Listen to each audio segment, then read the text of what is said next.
제2차 세계대전이 종식된 1945년부터 소련의 공산주의가 해체된 1989년까지를 냉전시대라고 부른다. 이 시기 공산국가들은 자유민주국가들을 이념적으로 와해시킬 목적으로 치열한 심리전 공작 활동을 전개하였다. 그 결과 미국은 1960년대에서 1970년대 극심한 사회 혼란을 경험하였고 1975년 월남은 패망하게 되었다. 미국을 혼란에 빠뜨리고 월남을 패망으로 이끈 심리전. 바로 소리 없는 무기, 심리전이 국가의 운명을 좌우한다.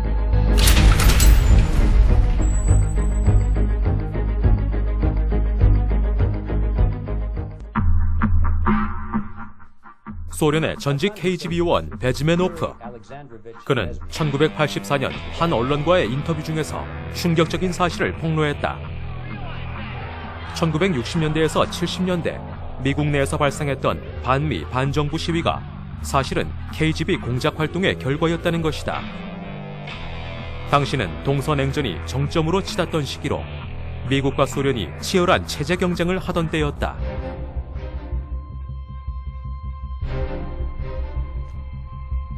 소련은 미국과의 체제 경쟁에서 승리하기 위해 KGB를 이용한 대미 심리전 공작을 전개하였으며 심지어 KGB 활동 역량의 85%를 심리전 공작에 투입했다고 한다.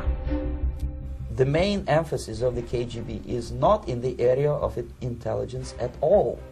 According to my opinion and opinion of many defectors of my caliber, only about 15% of time, money and manpower is spent on espionage as such. The other 85% is a slow process which we call either ideological subversion or active measures, активные мероприятия in the language of the KGB, or psychological warfare. 당시 소련 KGB의 목표는 미국인들에게 공산주의에 대한 환상을 지속적으로 주입하는 것이었다. 이러한 세뇌 공작을 통해 자유민주주의 체제에 대한 올바른 인식 능력을 마비시켜 궁극적으로 국가 수호 의지 자체를 무력화시키려는 것이었다. 실제로 KGB는 1960년대부터 약 20년 동안 미국 대학생들을 대상으로 심리전 공작을 집요하게 전개하였다. 그 결과 1960년대 미국 대학생 중 상당수가 KGB의 심리전 공작에 넘어가게 되었다. 즉, 소련의 의도대로 베트남전 반대 시위를 주도하거나 각종 반정부 활동을 전개하였던 것이다. Because this is the minimum number of years which requires to 20 years. 베즈메노프는 한 번 이념적으로 오염되었던 이들이 올바른 국가관과 애국심을 되찾으려면 적어도 처음 세뇌시키는 데 소요되었던 만큼의 기간이 필요하다고 주장했다. 한편 KGB는 미국이 공산화될 경우 자신들의 심리전 공작에 세뇌되었던 자들을 우선적으로 제거할 계획이었다고 한다. Here you can get popular like Daniel Ellsberg and filthy rich like Jane Fonda for being dissident, for criticizing your Pentagon. In future, these people will be simply squashed like cockroaches. Nobody is going to pay them nothing for their beautiful, noble ideas of equality. 왜냐하면 이들이 소련식 평등과 사회주의의 실상을 직접 경험하게 된다면 반드시 공산주의의 반기를 들 것이기 때문에 이를 사전 차단하겠다는 것이었다. The demoralization process in the United States is basically completed already. For the last 25 years, actually it's overfulfilled because demoralization now reaches such areas where previously KGB는 1960년대부터 20여 년 동안 추진한 대미 심리전 공작이 이후 미국 사회 내 도덕적 타락과 인식의 혼돈을 확산시켰다며 성공적이었다고 평가했다.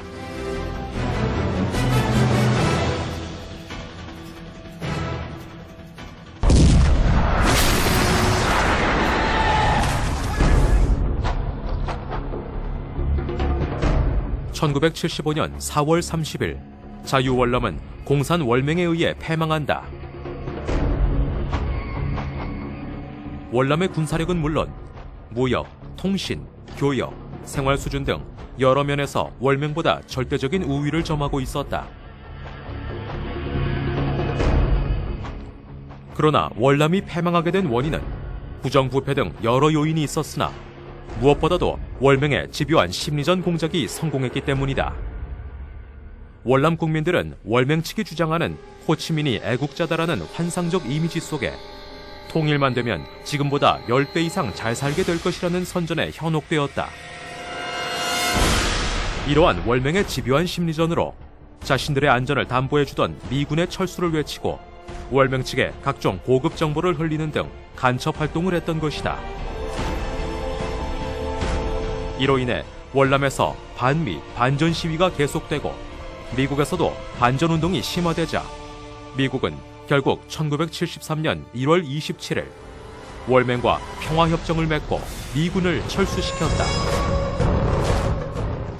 그러나 월맹이 공산화된 이후 환영받을 줄 알았던 월남 내 반체제 인사나 월맹 협조자들은 변절 가능성이 있다는 이유로 수용소에 강제 수감되거나 처형을 당했다.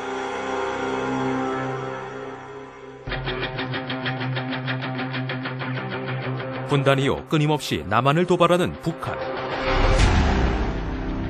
뿐만 아니라 북한은 남한을 이념적으로 오염시켜 한반도 적화 통일 달성에 유리한 환경을 조성하기 위한 심리전을 지속 강화하고 있다.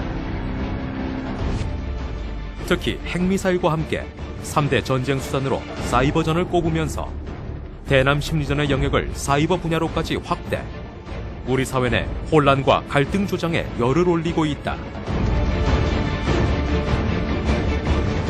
최근 김정은은 북한 매체를 통해 대남 심리전을 담당하는 적공 일꾼들을 격려한 사실을 공개하였다.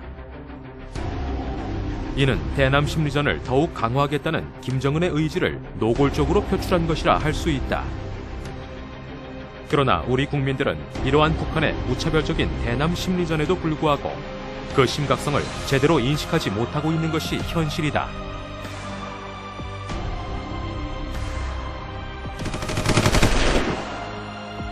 우리는 분단 이후 지난 60여 년 동안 북한의 어떠한 도발에도 당당히 맞설 수 있는 강력한 군사력과 경제력을 보유하게 되었다. 그러나 우리가 군사력과 경제력에서 북한보다 우월하다 하더라도 국론이 분열되고 국민들이 사상적으로 통일되지 못한다면 우리의 안보는 결코 장담할 수 없다. 북한이 대남 심리전 공세를 노골화 하고 있는 지금 우리가 북한의 술수에 말려든다면 우리 역시 과거 미국과 월남의 경우처럼 큰 대가를 치르게 될 것이다. 따라서 그러한 상황을 미연에 방지하기 위해서는 국민 모두가 북한 대남 심리전 공작의 실체를 제대로 인식하고 북한에 대한 경각심을 한층 더 강화해 나가야 할 것이다.